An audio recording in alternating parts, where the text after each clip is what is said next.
direct here at Tuskegee University, indicated below in bullet number 6.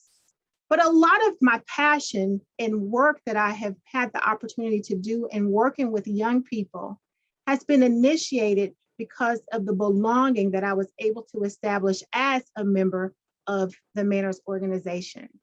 Today, as Kristen indicated, I wear quite a few hats, and happily so, including serving as a professor of animal sciences here at Tuskegee University, as well as one of the assistant deans and department heads for our Department of Ag and Environmental Sciences. But I also felt a sense of belonging in this ag space, that I was able to make connections with the World Food Prize Foundation to now serve as the state director for the Alabama Youth Institute, and also formerly one of the advisors for our Manners chapter and the Junior Manners Liaison, which highlights opportunities for pre-college students, particularly those in middle school and high school. But my journey to being this professional all began long ago when I was a member of 4-H. I remember being in the 4th grade and going to the library with my class and learning about 4-H and being involved in the poultry science judging team, never thinking that I would become an animal scientist, but having those experiences around people who were nurturing, who were excited about the things that excited me. I also had the opportunity to go and take part in Future Homemakers of America, now known as FCCLA, and also be a member of FFA. And all of these things happened during my K-12 education, which led me to a land-grant institution, Fort Valley State University, where I received my BS. My experiences there, interfacing with individuals through internships, including with the USDA, other colleges and universities, as well as industries within the ag space, led me to the desire to pursue my PhD at the University of Missouri, of course, another land-grant institution. In between time, after that, I did postdoc at MD Anderson Cancer Center. However, my thrive, my passion, my excitement all stemmed on academia. And not just academia for just research sake, but using my experiences and wanting to work with other youth as they found themselves excited about agriculture and science, which led me to my role at Tuskegee University. Again, during this time, from the time I was at Fort Valley, I was a member of Manners, Minorities in Agriculture, Natural Resources, and Related Sciences. A sense of belonging, a place to be, a place to thrive, but also see others who look like me thrive, which is what led to the establishment of that organization. And because of the impact that it had on my life, it was very important for me to give back and be a part of the leadership, which I am in that current role. But my leadership in the agricultural space is not limited to Manners. It's broader than that. It's bigger than me. It also has to stem to the entire food and ag industry. And so when we look at things, we think about these different opportunities. It's critical that we are broadening opportunities for all individuals.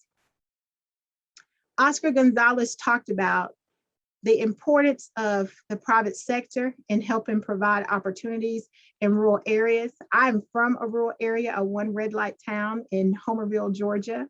And I now live in Tuskegee, which is also a rural area in Alabama, which most of Alabama is. And it's been a pleasure to work with individuals in rural areas and in the Alabama Black Belt. But irrespective of where we are, when we go to urban spaces and we're working with individuals in urban areas, it is true that capital, workforce, and access to capital are going to be the driving forces of success. In fact, the story of the establishment of Tuskegee University itself is a prime example. Booker T. Washington is known as a great leader. He was a great leader by establishing Tuskegee University, but he was a great leader for his time and all time. He's one of the few diverse individuals that we get a chance to read about in our current history books. But Tuskegee University, or the establishment of Tuskegee University, is an exact example of the import of having access to capital and workforce. And what Booker T. Washington did, he had to go beyond Alabama, beyond the South, to work with and interface with private industry to help identify funds to start to gain and access capital that could be used for the establishment and support of Tuskegee University. For workforce, he created the workforce. The students of Tuskegee University are the individuals who actually built the buildings. When an individual comes to the Tuskegee University campus, these structures are still here, and they were built by the students. Bricks, funds were limited to buy bricks. So bricks were made by the students of Tuskegee University. So we have to be broad in our thinking. How will we not only train a workforce, how do we create a workforce where sometimes there doesn't seem to be one? They are there. It is our job to be thoughtful of this. We want to think about the entire journey. The entire journey is important, from junior high and high school all the way to the professional space. The connections that we make along the way are critical.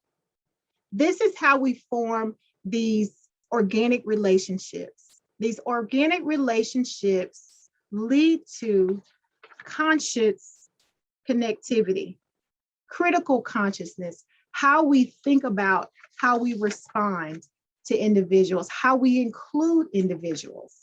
These connections are critical. I'm sorry about that. These connections are critical. One of the most fulfilling parts of what I do and of who I am is seeing young people and young professionals fulfill their educational and career goals in the food and ag space. Storytelling is foundational to this. It's a foundational part of our culture in general, and it is also a foundational part of who we become. Stories matter. So it is very critical, as Patton indicated, that we have these stories. They may be uncomfortable for some in order to create comfort and belonging for others, but as we all get a chance to tell our stories, we all can be included. And this is going to be very important with us making the next steps. We must continue to evolve and innovate to ensure that we are reaching everyone. Russell and his team talked about the nature of storytelling in 2021. It's not pictures and paintings on the side of a cave. That's a form of historic storytelling. It's not words on a page of a book that you hold in your hand. And increasingly, it's not even a digital magazine. It's 140 characters. How do you tell the story? It's a couple of pictures. How do we tell the story? And because we have to tell everyone's story, including our youth of today, it's critical that they are included and feel like we're connecting with them on their level.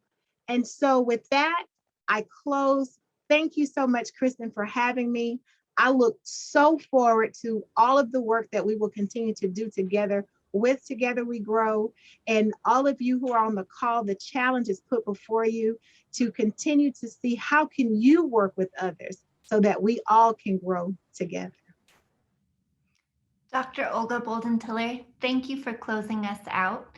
I love your comments. We have done so much work in this past year, and we've got a lot more ahead of us. So let's get to work. Thank you. Thank you.